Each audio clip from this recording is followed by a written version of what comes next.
to Rhythms of the Village.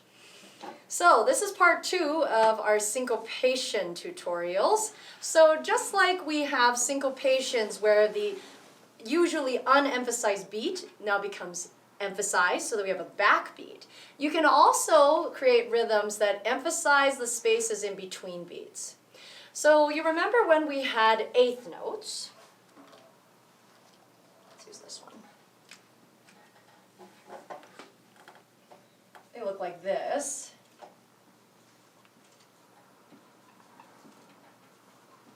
Let's do 4 beats of that.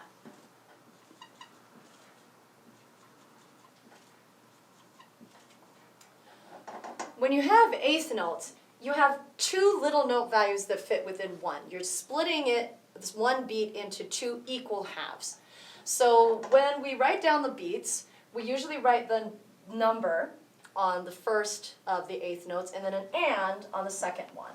So you're going to see 1 and 2 and 3 and 4 and. Okay? So most of the time, you're going to hear the emphasis on the numbered beats. So for example, if I'm clapping this, I'm going to hear 1 and 2 and 3 and 4 and 1 and 2 and 3 and 4 and. Now listen to what happens if now I emphasize the ands instead, so the half beat. 1 and 2 and 3 and 4 and 1 and 2 and 3 and 4 and. So this is also syncopation. Now a common way of seeing syncopation in this way on the half beat is to see the short note value first, followed by a long note value, and then followed by another short value. So for example,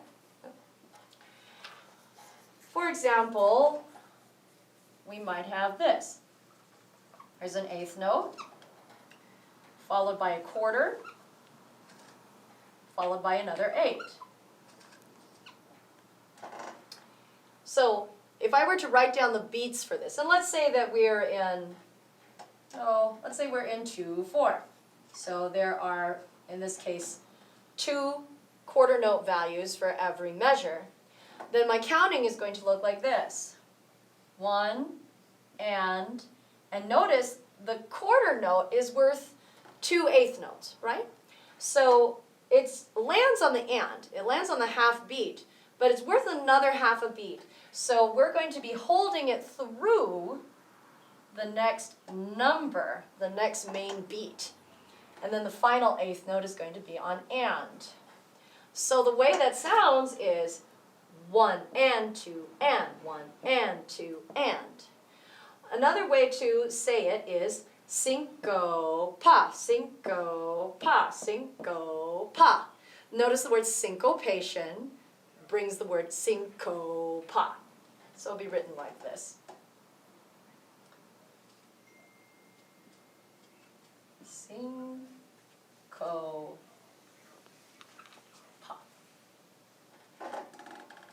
Now, the rhythm that you just heard earlier, that we just started with, is from a song called Okelege, which is a song for dancers. And generally, it starts a little slower and goes faster and faster and faster, and it's really fun.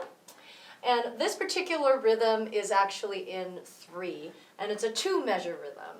So I'm going to erase this. Give us a clean slate here.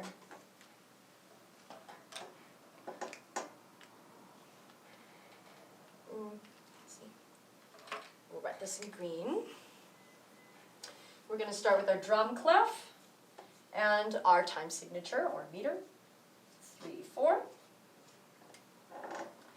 The first part of it is actually very simple. There's no syncopation involved. The first measure just simply goes 1, 2, 3. See how easy that is? We're going to do that slower. 1, 2, 3. Notice that there is 1 note value on every single beat there. So these are just quarter notes. And we have 2 in the middle of the drum, 2 low. 1, 2, and then 1 high, which was on the rim. So I'm going to write it up here, 3.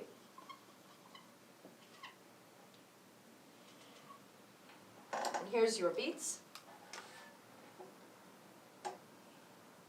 1, 2, 3. Now just for consistency's sake, I'm also going to write the ands that go in between the beats. So 1 and 2 and 3 and. You can always feel subdivisions, even if there aren't any notes played on them. In fact, that's a very good exercise to get used to.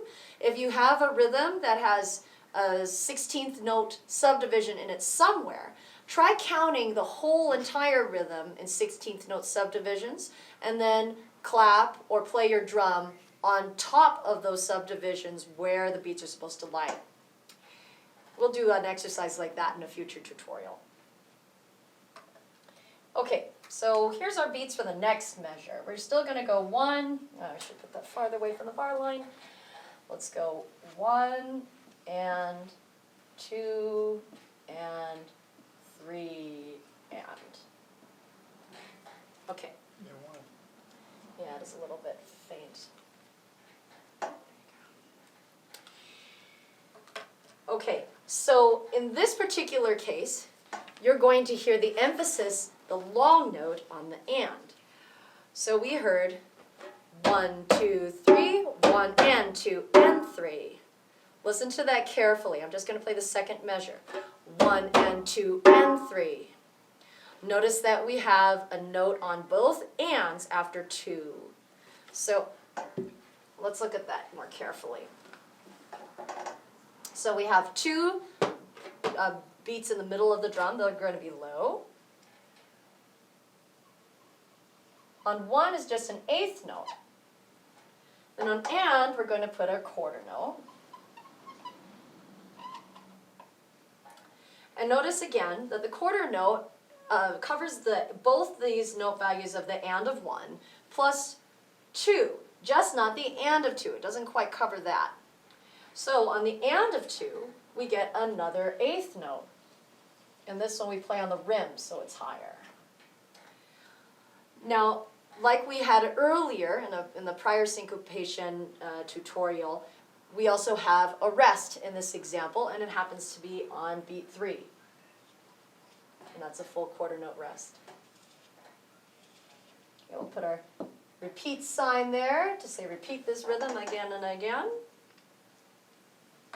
And there you have it. So it just sounds like 1, 2, 3, 1 and 2 and 3. 1, 2, 3, 1 and 2 and 3 and 1, 2, 3, 1 and 2 and 3 and 1, 2, 3, 1 and 2 and 3 and 1, 2, 3, 1 and 2 and 3 and 1, 2, 3, 1 and 2 and 3 and 1, 2, 3, syncopa. 1, 2, 3, syncopa. That's the idea. So now we're actually going to bring in Onoche's son, Emeka. Emeka, yes. You ready to play with us? Yes. We're so fortunate to have this whole musical family here at Rhythms of the Village, carrying on the traditions. I'm going to switch drums here. Yeah, thank you. Now we're all using different drums so that you can hear each of the different rhythm patterns that we're going to play in slightly different pitches. It just helps to differentiate between what you're hearing. So Emeka is going to actually play this rhythm that we wrote today, but on top of that you're going to hear me play a different rhythm pattern and Onoche play a different rhythm pattern. So this is what we call together polyrhythms. It's West African music is generally polyrhythmic, and we're going to do a whole other set of tutorials about what that means exactly. Okay, here's Okelege.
much for joining us at Rhythms of the Village. See you next time.